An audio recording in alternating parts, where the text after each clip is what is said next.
Hello friends, I'm here in Home Depot.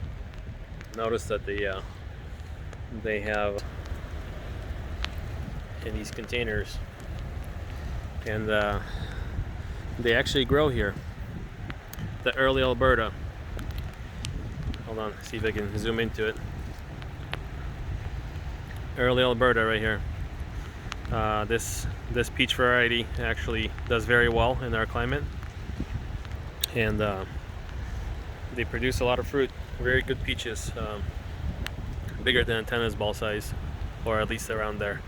So find some trees that have a lot of this new growth and more of the vase shape,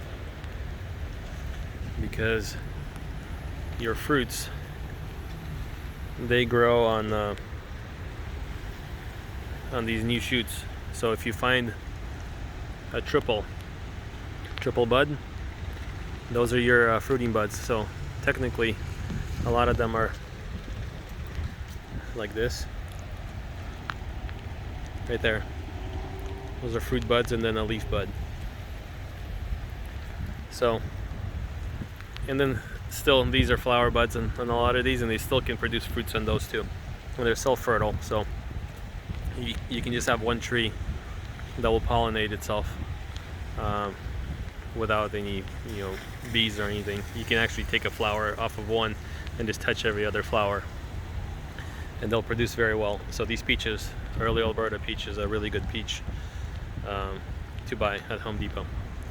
So, and then other fruit trees that they have. Not too sure on the cherries yet. Anyway, these are really nice columnar apple trees. They grow only 4 feet wide and maybe 10 to 12 feet tall. Right here, and they literally will grow like a column. And they produce, at least like this tree can produce, a quarter bucket of apples right on it right now. So, yeah, some good trees right now. First selection is a good choice because you get to find trees that you like in good shape. Even though it's raining right now, but